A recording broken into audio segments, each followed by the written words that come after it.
Hemos visto al principio, vamos a repasar un poco en un plis plas todos los artículos que hemos visto, que son pocos, ¿no? Son dos. El primero que es la oración en el Antiguo Testamento, y el segundo la oración de Jesús y de María, ¿vale? Y entonces hoy ya nos vamos con la oración después de, o sea, en la iglesia, la oración en los tiempos actuales, en los tiempos de la iglesia, desde que Cristo ya se fue al cielo.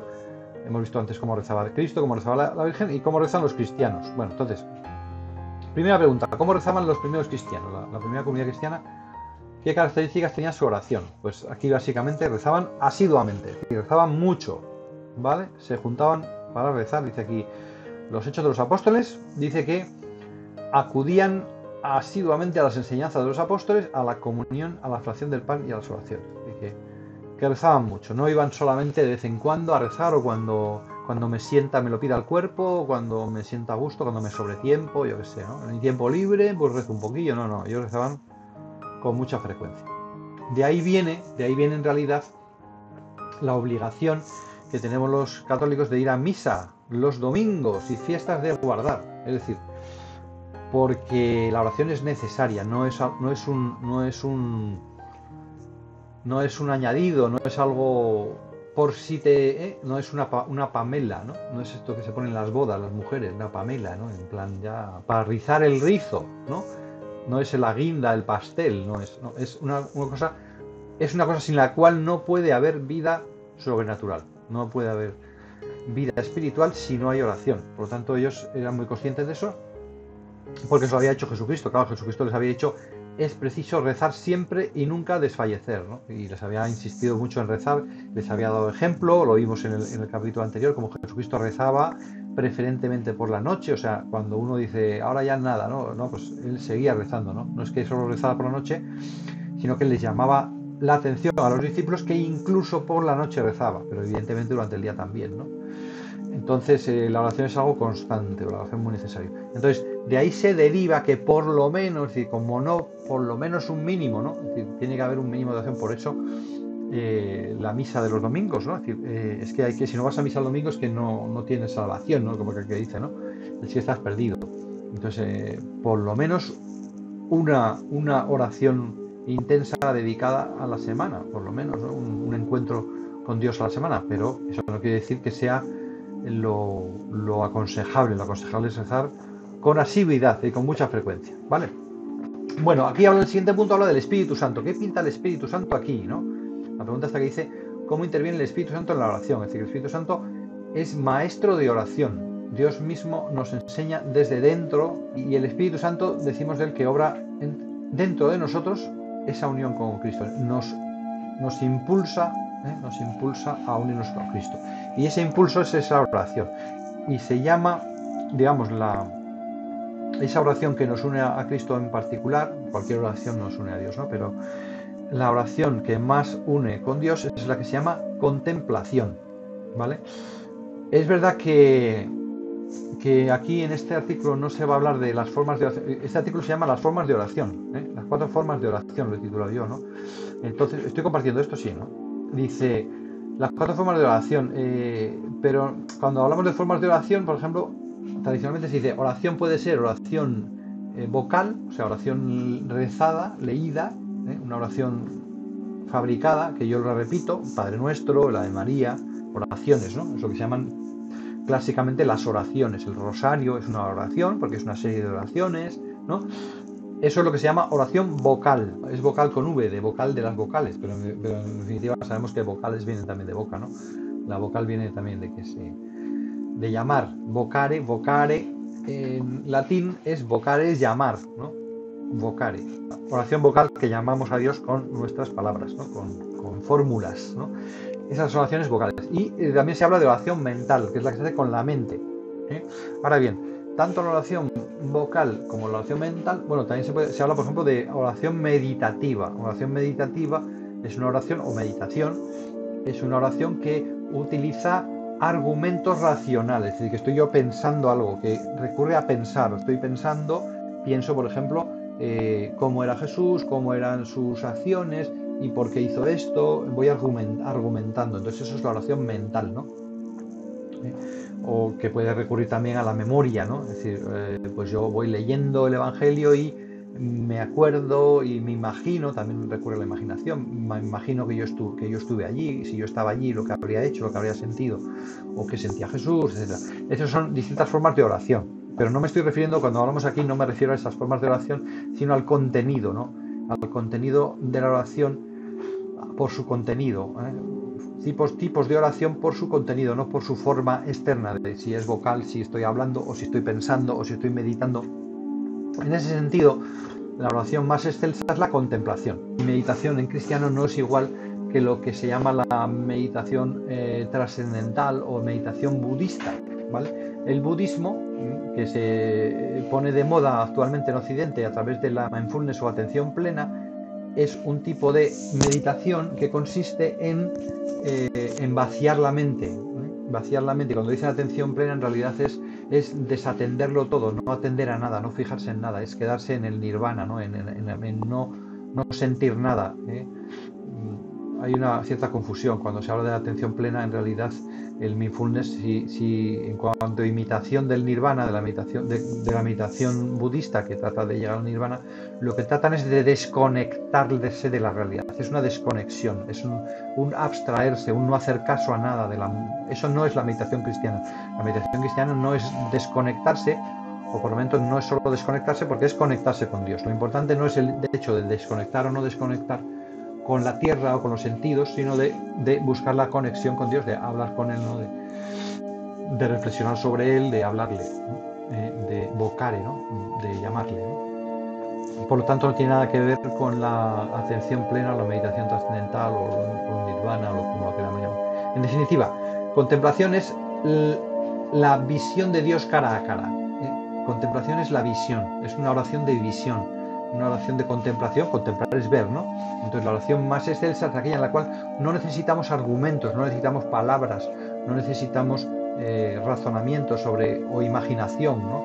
O imaginarme, sino que es como si estuviéramos viendo a Dios. Estoy en presencia de Dios, me sitúo en presencia de Dios y le contemplo, le miro, ¿no? Pero le miro con los ojos del alma. Bueno, no se va a explicar en un minuto, pero en definitiva sí entender eso, que entre las distintas formas de oración, la más excelsa es la que estamos directamente. Por eso se dice contemplar, porque es una oración muy directa, que no necesita palabras, que no necesita sentimientos, que es el hecho mismo de estar delante de Dios, de contemplarle, de mirarle. Es difícil de explicar. No nos engañemos, pero es simplemente que sepamos eso, que lo que busca el Espíritu Santo es conectarnos de forma directa, ponernos directamente delante de Cristo, para que nos unamos a Él. Y eso sería la contemplación, ¿vale? Vale. He hecho un poco de trampa, porque como veis más abajo he juntado algunas preguntas. Por ejemplo, aquí he juntado la 551 con la 555, ¿vale? Y luego aquí he juntado la 552 con la 556, ¿vale? Lo demás está correcto. ¿Por qué lo he hecho? Porque en el compendio las preguntas estas parece que se repetían, había cosas que se repetían un poco, ¿no? En concreto, ya digo, la 551 decía que es la bendición, pero luego, después de pasar por encima de otros, y decía la bendición, decir bendecire es decir bien es bendecir, es agradecer. Entonces, como dice aquí, define la bendición como la respuesta agradecida, el agradecimiento. Luego de repente cuatro puntos más abajo, en el 5.5 dice ¿cuándo se da gracias a Dios? Dice incesantemente, es decir, que hay una oración de acción de gracias, pero ya antes ha hablado de acción de gracias, con lo cual, como estaba tocando en dos puntos el mismo tema, lo he juntado. Por eso he dicho que la primera tipo de oración es bendición y acción de gracias. Es decir, hay un tipo de oración que consiste en dar gracias a Dios por los bienes que nos ha dado, ¿vale?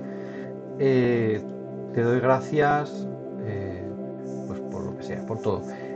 Un ejemplo claro que ya hemos visto de oración de acción de gracias, el Magnificat de la Virgen. La semana pasada vimos que la Virgen, hablamos de dos oraciones de la Virgen que aparecen en la Biblia, ¿no? En el Evangelio. Una de ellas sería cuando le dice no tienen vino, ¿os acordáis? No tienen vino en la boda de Caná. Y la otra es cuando, mucho antes, ¿no? Antes de nacer Jesús, cuando va a visitar a su prima Isabel, y la prima Isabel le dice que bendita eres entre las mujeres, y entonces la Virgen empieza a hacer un canto de alabanza a Dios, que se llama Magnificat. Dice, mi alma Magnificat por la primera palabra, que empieza Magnificat anima mea Domino. Es decir, mi alma magnifica, glorifica al Señor, ¿no? Dice, glorifica al Señor porque ha hecho obras grandes en mí, ¿no? Es decir, por una serie de cosas, va diciendo, porque ha derribado del trono a los poderosos, ¿no? Porque tal y porque cual, ¿no? Le va dando, porque ha exaltado a los pobres, por todos los bienes que hemos recibido damos gracias. Entonces, la acción de gracias por excelencia es la de la Virgen en el Magnificat, ¿no? Nos da ese ejemplo, ¿no? Entonces, segundo tipo de oración sería la adoración. Es decir, de hecho, el Magnificat, cuando decimos magnifica mi alma a Dios, mi alma glorifica a Dios, ¿no? Mi alma da gloria a Dios. Entonces, yo doy gloria a Dios. Entonces, ¿en qué se diferencia el dar gloria propiamente del de agradecer? Porque hemos dicho, la Virgen empieza diciendo, mi alma da gloria a Dios porque ha hecho obras grandes en mí, porque ha derribado del trono a los poderosos, porque ha exaltado a los humildes, etc. Es decir, el hecho de dar gloria a Dios, de darle a Dios el poder, el reconocimiento, el amor, ¿no?, que merece, ¿no? Y no solo porque nos ha hecho, porque nos ha dado, sino simplemente porque lo merece, punto. Eso es lo que se llama propiamente la adoración. La adoración y la alabanza, aunque aquí es un poco confuso, porque la adoración la presenta como en dos fases. Hay un matiz, no es que sea confuso, sino que hay un matiz. Es decir, hay dos preguntas, como lo mismo que hay dos preguntas sobre la acción de gracias, una es la que habla de bendición, y dice que es respuesta agradecida, y la acción de gracias propiamente, pues también para la adoración hay dos preguntas. Una de ellas dice propiamente se refiere a adoración y otra a alabanza. Entonces, por así decirlo, cuando la oración da gloria a Dios en sí mismo, al margen de lo que nos ha dado propiamente, pues es lo que se llama darle gloria, es lo que se llama alabarle alabarle o adorarle, ¿no? Entonces, esa oración de adoración o alabanza. Hay un pequeño matiz, y el pequeño matiz es este, ¿no?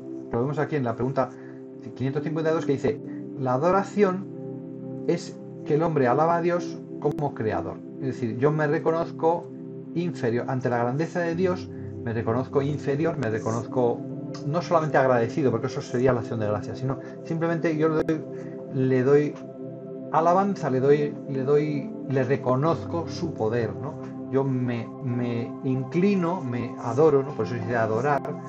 Adorar dice aquí que es prosternación. ¿Qué significa prosternación? Prosternación significa arrodillarse, ¿no? Tumbarse, esto que se hace reverencia, ¿no? Hacer una reverencia, es decir, reconocer quién es, ¿no? Simplemente es una oración de reconocimiento. Yo reconozco a Dios su ser y reconozco, pero en relación al mío. Entonces, en este sentido, la adoración es, como dices, posternación, porque es que es una acción mía de que yo me abajo, porque yo me reconozco inferior a Dios. Es decir, yo reconozco que Dios es creador, es superior y le alabo, le adoro, ¿no? Hay un pequeño matiz cuando dice que es la oración de alabanza, que veis aquí en el 556. Cuando hablamos de adoración, nos referimos a que adoramos a Dios por ser creador, por ser Él más que yo. Yo me pongo por debajo, yo me reconozco inferior y le reconozco su poder. Cuando decimos alabanza, es como todavía más desinteresado, porque ya no depende de si yo soy o no soy, es que Dios es Dios. Yo adoro a Dios, alabo a Dios por ser Él quien es. Le doy gloria porque Él la merece y ya está. No porque la merece porque es más que yo, no, simplemente la alabanza. Entonces, en ese sentido, la alabanza sería la forma más pura de adoración, de oración desinteresada, que es simplemente dar a Dios lo que se merece, independientemente de si me ha dado Él a mí cosas, que sería la acción de gracias. Yo doy gracias a Dios por las cosas que me ha dado. No, yo le adoro a Dios, le doy gloria porque es Él, porque Él es Dios y ya está. Por ser. Fijaros que esto es muy importante porque hemos hablado de la creación, cómo se demuestra la existencia de Dios, ¿no? Se demuestra que Dios es. ¿Qué sabemos de Dios? Ante todo, que es. Entonces, el tercer tipo de oración, que lo vemos aquí, es el de la petición. ¿Qué podemos pedir a Dios? Pues le pedimos cosas o le pedimos perdón, básicamente. Entonces, en ese sentido, habría dos formas de oración de petición. Una sería la petición de cosas, pueden ser materiales o pueden ser espirituales, y la otra sería la petición de perdón, ¿vale? Es decir, perdón por los pecados. Se puede decir que la petición de cosas es petición hacia el futuro y la petición de perdón es petición hacia el pasado, ¿no? Pedimos perdón por lo que hemos hecho mal en el pasado. Pero en fin, en cualquier caso, petición. ¿Qué más? Pues ya una vez visto esto, no nos quedaría más que una variante, que no es que sean formas de oración, sino también podemos decir, uno puede pedir por respecto a, no ya lo que pide, sino respecto a para quién, puede pedir por uno mismo o por los demás. Por eso es lo que dice aquí, habla de la intercesión. Dice 554. A ver, que la intercesión no es una forma más añadida, ¿entendéis? No es que sea acción de gracias o adoración o petición o intercesión, no. Propiamente las formas por su contenido serían eso, la acción de gracias, porque su contenido es dar gracias por lo que hemos recibido, adoración, porque su contenido es simplemente alabar a Dios, y petición, que la petición sí la podemos desglosar en petición de cosas de futuro o petición de perdón por el pasado. Pero intercesión sí se refiere específicamente a la oración de petición que se dirige hacia otros, es decir, Jesucristo, toda su oración era intercesión, ¿no? Por eso a Jesucristo se le llama intercesor, ¿no? Porque él no necesitaba ningún don y tampoco cometió ningún pecado. Luego todo lo que hizo fue intercesión. Toda su oración era siempre por nosotros, ¿no? Siempre por nosotros. Y particularmente su muerte, claro, porque él perdonó nuestros pecados, pero no eran sus pecados. Por lo tanto, él llevó a cuestas los pecados de los demás. Esto, si os acordáis, aparece en el caso de Fátima. Porque los niños eran niños muy cristianos, muy católicos, y querían ir al cielo, estaban muy bien educados, y en cuanto supieron que la señora decía que venía del cielo, le preguntaron, ¿y nosotros vamos a ir al cielo? Entonces les dijo, sí, vais a ir al cielo. Entonces ya nosotros podríamos decir, pues ya está, ya no hay nada que pedir, si ya voy a ir al cielo, se acabó, ¿no? Pero la Virgen les dijo, os quiero pedir que recéis por los pecadores. Quiero que recéis, porque hay muchos que se condenan, van al infierno porque nadie reza por ellos, ¿vale? O sea que es esa importancia de la oración de intercesión, es decir, la oración no es solo para mí, para salvarme yo, para ser bueno yo, para conseguir cosas que me dé Dios, lo que sea, no, tienes que rezar por los demás, ¿vale? Intercesión, ¿vale? En eso además, cuanto más rezas por los demás, más te pareces a Jesucristo, porque Jesucristo no rezó nada para sí mismo, solo era por los demás, ¿vale? Bueno, pues esa es intercesión, ¿de acuerdo? Tiene mucho que ver con Fátima. Pues ya visto lo visto, ya solo queda preguntar si hay dudas. Vale. Muy bien, pues nada, nos vemos en clase la próxima semana.